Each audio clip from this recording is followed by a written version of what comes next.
Dear students, good morning. कक्षा 7वीं, पाठ 9, चिड़िया की बच्ची। चिड़िया की बच्ची एक कहानी है और इसका सार मैं आपको बताती हूँ। प्रस्तुत कहानी श्री जैनेंद्र कुमार द्वारा रचित है। इस कहानी में उन्होंने हर प्राणी को धन दौलत, सांसारिक सुख सुविधाओं की अपेक्षा अपनी आजादी और माता पिता का स्नेह अधिक प्यारा है। दूसरी ओर मनुष्य अपने मन बहलाव के लिए छोटे छोटे पक्षियों को लालच देकर कैद करना चाहता है। इस कहानी में सेठ माधवदास एक अमीर व्यक्ति हैं। उसकी अनेक कोठियां हैं। उसने अपनी एक और बहुत बड़ी और सुंदर कोठी बनवाई है, जिसमें उसने सुंदर बगीचा बनवाया है। बगीचे में एक सुंदर फुहारा भी लगवाया है। सेठ माधवदास प्रतिदिन शाम के समय तख्त पर बैठकर अपने बगीचे के प्राकृतिक सौंदर्य को देखता था। कोई दूसरा व्यक्ति आ जाता तो उससे गपशप लगा लेता था, अन्यथा अकेला बैठे हुक्का पीते हुए अपने ख्यालों में ही संध्या व्यतीत कर देता। आज आसमान में बादल छाए हुए थे, किंतु बीच बीच में धूप भी निकल आती थी। माधवदास के पास किसी बात की कमी नहीं थी, किंतु फिर भी अपने आप को खाली खाली सा अनुभव कर रहा था। तभी कहीं से एक छोटी सी सुंदर चिड़िया आकर उसके बगीचे के गुलाब की डाली पर आकर बैठ गई। माधवदास को यह चिड़िया बहुत ही अच्छी लगी। उसकी गर्दन लाल एवं गुलाबी रंग की थी। उसके पंखों पर भी विभिन्न रंगों की चित्रकारी थी। चिड़िया बगीचे में आकर बहुत खुश थी। माधवदास भी चिड़िया की सुंदरता में खो सा गया था। उसने अपने आप को संभाला और चिड़िया से बातें करने लगा। वह चिड़िया को बताता है कि यह बगीचा उसने पक्षियों के लिए ही बनवाया है। चिड़िया माधवदास की बातें सुनकर कुछ संकुचित हो उठी। उसने कहा कि वह वहां केवल थोड़ी देर आराम करने के लिए रुकी थी। अब मैं यहाँ से चली जाती हूँ। चिड़िया ने माधवदास की बात सुनकर चहकना और फुदकना बंद कर दिया। माधवदास चाहता था कि यह चिड़िया उसके पास रहे। माधवदास चाहता था कि चिड़िया न केवल बगीचे में ही अपितु महल में जाकर भी खूब फुदके और चहचहाए। चिड़िया ने उसे कहा कि वह तो अपनी माँ के पास जा रही है, उसकी माँ उसकी प्रतीक्षा कर रही होगी। माधवदास ने चिड़िया को रोकने के लिए अनेक प्रकार के लालच दिए।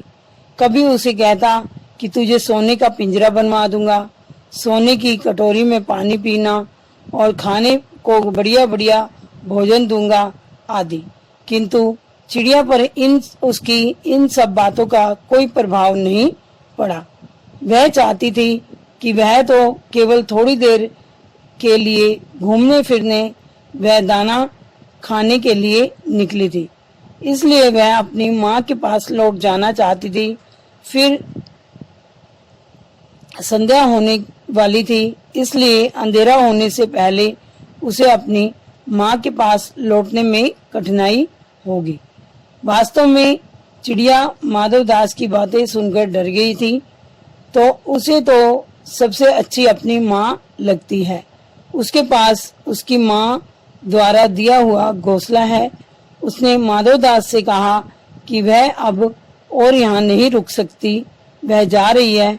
उसकी माँ उसका इंतजार कर रही है और वह उसे नहीं जानती।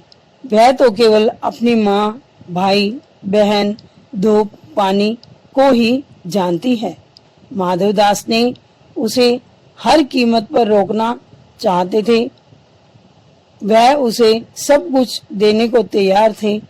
चिड़िया ने कहा उसे कुछ नहीं चाहिए, उसे तो अपने घर जाना है।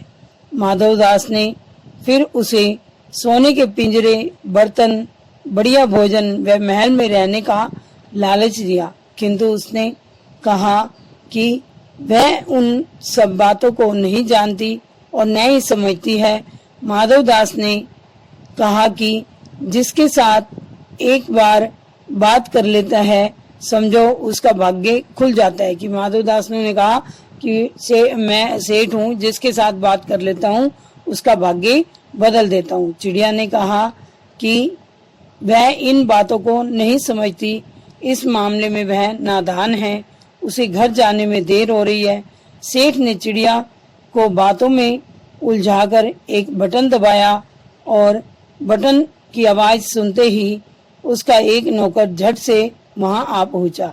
सेठ ने अपने नौकर को चिड़िया को पकड़ने का संकेत दिया। सेठ ने उससे उसके परिवार के बारे में पूछा ताकि उसका ध्यान नौकर की ओर न जा सके। चिड़िया बेचैन सी हो उठी। उसे तो बस अपने घर पहुंचने की जल्दी थी, किंतु सेठ ने के मन में जो था वो पाप था। उसे अपनी बातों में उलझाए रखना चाहता था ताकि नौकर उसे पकड़ सके। अचानक चिड़िया को अपने शरीर पर कठोर हाथों का स्पर्श महसूस हुआ और वह झट से उड़ गई। वह जल्दी जल्दी उड़कर माँ के पास पहुंची और वह अपनी माँ की गोद में दुबक कर सुबक कर रोने लगी। उसकी माँ ने उसके रोने का कारण पूछा तो वह कुछ नहीं बोली। वह माँ की छाती से लगकर इस प्रकार चिपक जाती है मानो कभी अलग नहीं होगी। धन्यवाद।